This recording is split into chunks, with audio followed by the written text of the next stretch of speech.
So, Mr. Tacopina, first of all, we would like to thank you for your time today. First question we would like to ask you is why Catania? Why did you choose Catania? Because to me, there's really many reasons, but primarily the potential of this project, of this team, is enormous, enormous. You know, I was with AS Roma, I was with Bologna, I was with Venezia. For me, Catania has the same level of potential as a Roma, because of the city, the fans. This beautiful facility, Torre de Grifo, is the pearl of Italian soccer. So there are so many reasons. Look, I was offered 2 Serie A teams before coming to Catania, and we evaluated those teams. And even though they're in Serie A, and you know we could play Juventus next week, to me, I'd rather play, you know, Monopoly with Catania, because the potential of this project is outstanding. When we bring Catania back to Serie A, in this city, with this fan base, with this facility, in this beautiful location, it's going to be really one of the most special projects in Europe, not only in Italy. And then, of course, there's the personal reasons, like, you know, the fact that my mother was born here in Sicily, which made this even more attractive to me. So, you know, it's there's something about the people here in Catania, in Sicily, that really has drawn me to this project in a special way. Any deal is complicated. You know, CG didn't have a lot of experience, clearly, in this world, the world of Italian football. So there were certain things that perhaps they didn't quite comprehend. But on the other hand, there were some really good people in CG. Giovanni Ferrao was really the president of CG and someone who really pushed this through, and he was really spectacular. And he's someone who I think would be important to stay around this project, because I think he's a very valuable person. Gaetano Nicolosi, you know, I don't think he gets enough credit, quite frankly, for you know what he did personally. You know, the other day with the signing, you know, Gaetano was there, but he was sort of off to the side. And when you think about it, without Gaetano and without the money he put in, CG wouldn't be here, and we wouldn't be here. At least not in this current situation. So no, I mean, it was, yeah, of course it's difficult, you know, whenever you have lawyers arguing and discussing things. And don't forget, it's not so much CG, it's this deal is complicated. The situation, financial situation in Catania is disastrous, quite frankly. A mess was made by the previous administration that will take years to dig out of, really. The amount of debt in this team, we could buy a Serie A team for the amount of debt that's here. It's still worth it to us, to me, my partners, but that being said, it complicated the deal for sure. And there's still things happen. Don't forget, we signed an agreement, but we have to close. Yeah. And between the agreement and the closing, CG has some things that they have to do to make the closing happen. So, what they have to do? Primarily, there's an agreement that there will be a reduction in this debt, you know, that they've been working on for months. So there has to be a reduction of debt to a certain number that's satisfactory to us. It's still going to be enormous debt. I mean, we're going to enter this project with 40 million in debt at a minimum, which is a lot. But again, we can handle it the way the debt is structured. Part of the debt is this facility, so it's not that, but they have to make sure that that is done. They have to sort of fulfill some other conditions that are in the agreement. And I mean, obviously, we're all optimistic that they're going to do that. I wouldn't be sitting here with you right now. We wouldn't be. Yes. I'm spending the week in Catania here for this reason. So, but things still have to happen. Okay. So you said that this is the first step. The second step will be with the closing. Correct. But what is your third step? Could you share with us some of your projects? What do you have in mind? Yeah, I mean, there's a lot. I mean, I was just telling Angelo before. I mean, I have 30 pages of notes inside this notebook that we just did last night.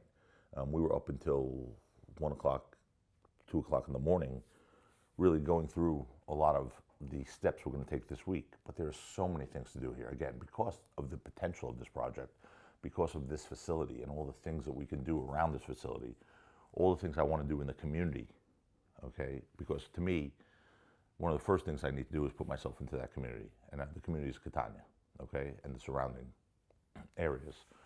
You know, to sort of put a bridge between the city and the team, to bring the team back together, because, you know, I really mean what I'm about to say. Some people say it, but they don't mean it. But when we come into a project like this, we have to understand we're custodians. We're not the owners. I mean, we're the owners on paper, but the owners of this team is the city, is the fans. They'll be here after I'm gone, and this team will be here after I'm gone. But so if you have that mentality that you're really a custodian and you're possessing and taking care of an honored treasure of this city, the mentality is one that will allow you to sort of bring the city and the team together, and that's one of my first goals.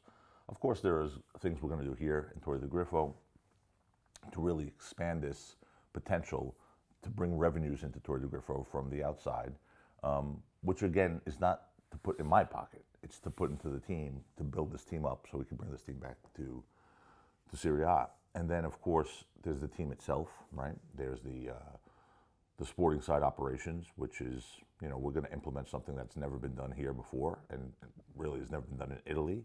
We have a numbers-driven project, an analytical project, a data project. You know, we're dealing with some of the top clubs in the world. Toronto FC has also done a big job with that. And I think it's important because the numbers don't lie. And it helps us identify, look, we're not Juventus, we're not Real Madrid. We never will be. You know, even though I envision us as a top club, you know, we have to be quicker to identify talent. We have to be more covert. We have to find things faster.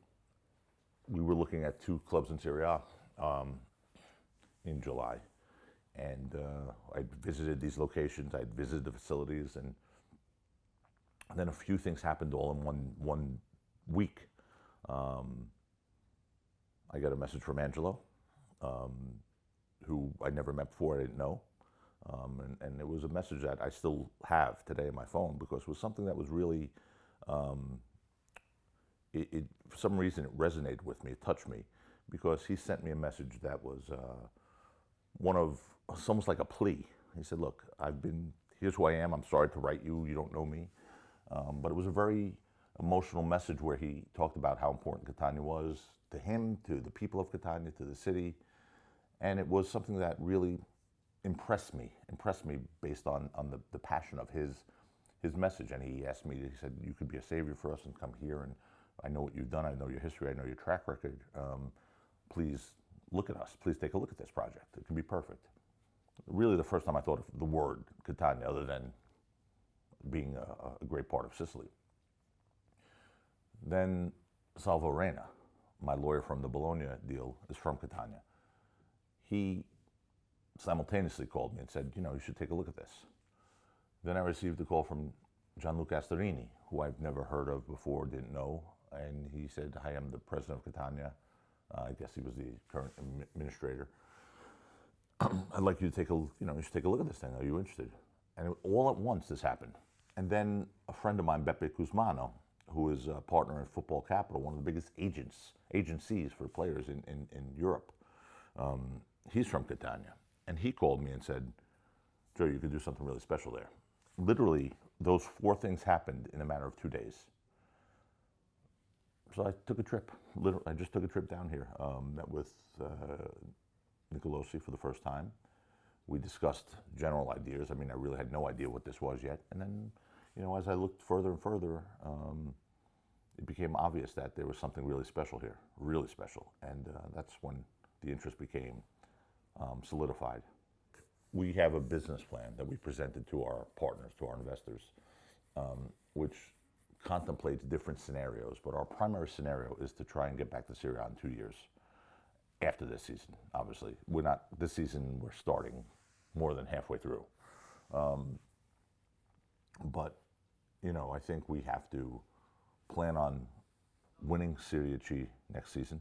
And by the way, there's still playoffs this year, hopefully, and you never know what's going to happen. And if we're in here in time to make an impact for the playoffs, we'll do everything we can do to try and win this year, because I just don't know any other way. But in reality, I mean, we've always looked to try and win Serie C next year, be in Serie B, and make our move right away. people have to understand, if the business isn't healthy, the team won't be healthy. I mean, look at where Catania is right now. That happened because the business wasn't healthy. Because Pulveretti had problems in his businesses, it carries over to the club, and we're here.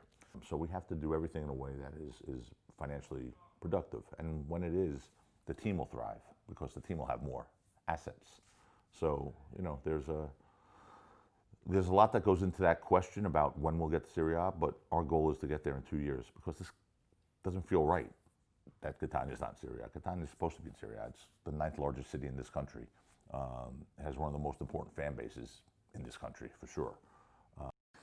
It was weird. Number one, it's not completely official yet, right? I mean, so I appreciated the welcome by the people that were there. The mayor, of course, has been so great to us. But to me, the Massimino, the thing that really, and by the way, one of the things that I neglected to answer before that brought me here was the fans. Aside from the messages, somehow everyone has my email address, I don't know how, but and my phone number. But so the messages I was getting from people I've never met before, from fans of Catania, were really very nice. The things I've seen on video have been unbelievable. I'll never forget the Roma Catania game in the Olimpico in Roma. They lost 7-0, but the fans were getting louder with each goal, not in a negative way, but in a supportive way. Yeah. I've seen videos of Catania Inter in the Massimino. I've seen videos of Catania Messina in Serie C in the Massimino. It looks like it's a World Cup game. And to me, that's incredible. You don't have that really in almost any place in Italy. Yeah, it's easy to be a fan of Juventus. It's easy to go to the Juventus Stadium and, you know, see Ronaldo play and be a fan. It's not easy to be a fan of a team that has gone up and down and sideways for many years, but still the loyalty is unwavering. So that really impressed me. So the Massimino to me is not the Massimino unless it's full of fans. The Massimino is a stadium, a concrete stadium without fans in it. It's just a place. So it's not quite, I think my first game in the Massimino will be when there are fans in the stadium. So it was nice to be there yesterday. It was certainly exciting based on what's happened in the last few days, but the first true game for me in the Massimino will be when there are fans and the curvas are full and, you know, the tribune is full and I hear what I've seen. Okay, but about the team, is there a player that you prefer? I gotta say, I was very impressed with the team yesterday. One thing I really like about the model of play, the style of play, is the aggressiveness. But I mean, of course, you know, there are a few very good players. I've been watching Pecorino. I know he hasn't played the last couple of games, but and the fact that he's from Catania makes it even more special. He's a big talent. He's 100%. He's staying in January. He's not going anywhere. Okay. There's a lot of really good players. I mean, Piccolo obviously had a great game yesterday, but I've always liked him because he's someone who moves and moves and moves. I didn't like him 2 years ago because when we played Cremonese with Venezia and Pippo Inzaghi was my coach, he scored 3 goals against us and he destroyed us. But I like him better now. I reminded him about that this morning at breakfast. I saw him this morning and I told him how much I remember that. But no, I think he's one of the strong players. I mean, you know, Silvestri, I think, Clayton, who I also knew from Serie B. This is a good team. It's a good team. I mean, it needs some reinforcements, clearly. But Maurizio Pellegrino's done a very good job. What about Zuculini? He's a nice guy. He's a good player. He will come? Will he come? Oh, for vacation? No. Oh, for playing Catania. Again, I like Franco. He's been my captain in Bologna. He was a player for me in Venezia. He brings something that is very important to me, which is character, which is grit, which is somebody who would rather die on the field than lose a game. That's what I want. That's what Franco brings. Franco right now is playing in Central America at this point. And again, I'm working with Maurizio, with Mr. Raffaele, but I have to let them continue to steer the ship. Clearly, Franco's someone I'm interested in. I have a meeting with Maurizio this morning at 11:30, and we'll see where that goes. But he's a possibility, certainly. But he'd be a great value because it's not only on the field that Franco helps. Franco helps inside the locker room, which is important. These are, You know, the thing about these partners of mine, they've been my friends for 20 years. People I've known. I'm not bringing people just for investment purposes. Sean will be a major part of this project. I anticipate Sean will be a vice president of this team. This really will be his domain, the Torre del Griffo facility, because that's what he's done. You know, he runs the Gainsbourg Hotel in New York, one of the biggest important hotels, the Curtin Hotel in London. He has a financial background. He worked at Goldman Sachs and Lehman Brothers, but he understands the hospitality aspect. And this facility here has a great opportunity for a revenue stream based on hospitality. Chip Sloan should be arriving this week. Again, things were touch and go, as you know, with the contract, so we sort of held everyone off. But Chip is he's a partner in Acceleration Equity. He's also a lawyer, but he's really in the financial industry, and he's very strong. And his organization, Acceleration, has done a lot of work in European football. They've done loans to some of the biggest clubs in the world. John Pavia, he and I were prosecutors together, Pubblico Ministero, 20 anni fa, insieme. John is, again, someone who's in the finance world and is really excited for this project. And he'll be a major part of this. He'll be at least on the board of directors, and will be, you know, an investor. Joe Cotone was a partner of mine in Venezia. Joe is a Wall Street person, has a big, you know, profile on Wall Street, but, you know, and he's a great guy and very sophisticated financially, and more importantly, he's Sicilian. Also, he has a house not too far from Palermo.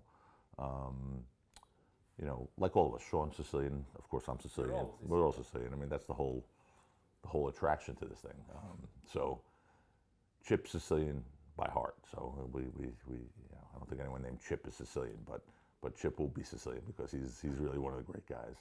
And there's other guys like Kevin Van. Kevin is a kid from the Netherlands who lives in London and works with some of the most sophisticated financial people in the world. Kevin's arriving today. He's going to stay here for a couple of weeks just to work on the numbers.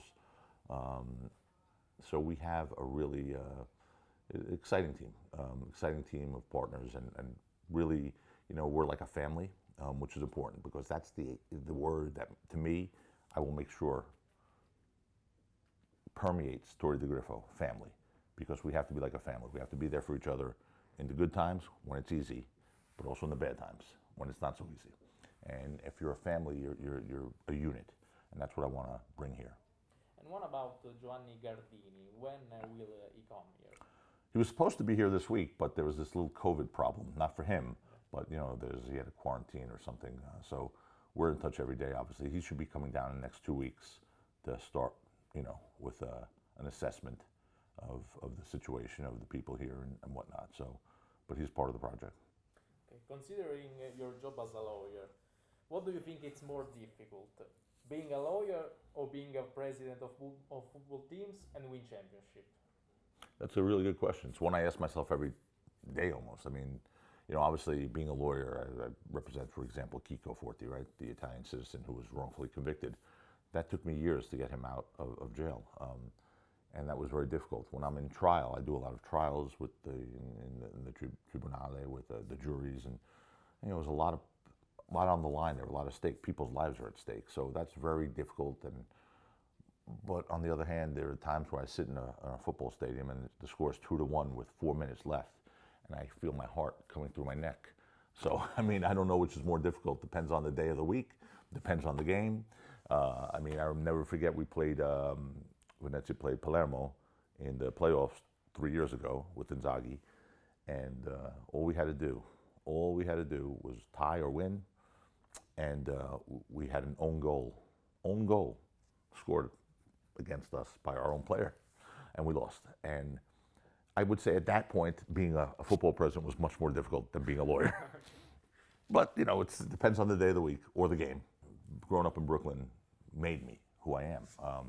And it affected my personality in a way that I would, you know, at the time maybe I didn't appreciate because it was not easy. I grew up in a difficult part of Brooklyn.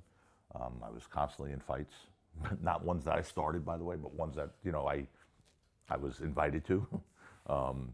You know, I was bullied by older kids. I mean, you had to really fight on the street to survive. It built a character in me that allowed me not to have fear, not to be afraid of anything or anybody,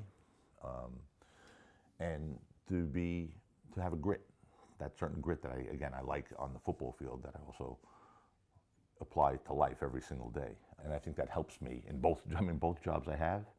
They're very high pressure jobs. It's not like, you know, some days I wish I was just making espresso on Vietnam in a bar. I'd be very happy. I love the smell. I mean, I remember thinking to myself, when I can't sleep, when we lost the game against Palermo, you feel the adrenaline. I'm like, why do I do this? There's so many easier things I could do. I mean, you know, I could read a book, I could make espressos, but at the end of the day, I'm drawn to that. I'm drawn to that adrenaline. And I like the high stakes and the high reward because, look, in life, you know, if you want something rewarding, it has to be challenging. If it's not challenging, it's not rewarding. And then, you know, in life, there are also three types of people. There's the type of person who stands by and watches what happened. There's a person who stands by and makes things happen. And then there's a person who stands by and says, what happened? Well, I want to be the one who makes things happen. That's sort of what I like to do. And it comes with some risk, of course. Yeah, I mean, look, when we do the closing in February, I'll have a lot to say to the fans. But, you know, for now, I just wanted to let them know that, you know, a new day is coming. So better days are coming. I will make them proud to be fans of this club. Whether we win or lose, I'll make them proud to be fans of this club. That I promise them. Of course, they have to do their part too. Everyone has to do their part. And what I mean by that is they have to support the club in a positive way. I'm as passionate as any one of those fans. We have to, you know, be respected throughout Italy and the world as a fan base, because I think it's the most important fan base, quite frankly. I've seen and studied fan bases. What I've seen from the Catania fans is something I've never seen anywhere else. The level of loyalty and passion is incredible. I can't wait, as I said, to meet them and to get in there, but we have to be supportive of the club. We have to be positive. It's a different mentality, I think, that we have to move into a different age. And that means, you know, being positive, being supportive in every way. And again, you know, we'll cross that bridge when we get to it down the road. But, you know, other than that, I just want them to know that I'll give them 110%. Whatever I have, I'll give them in this project.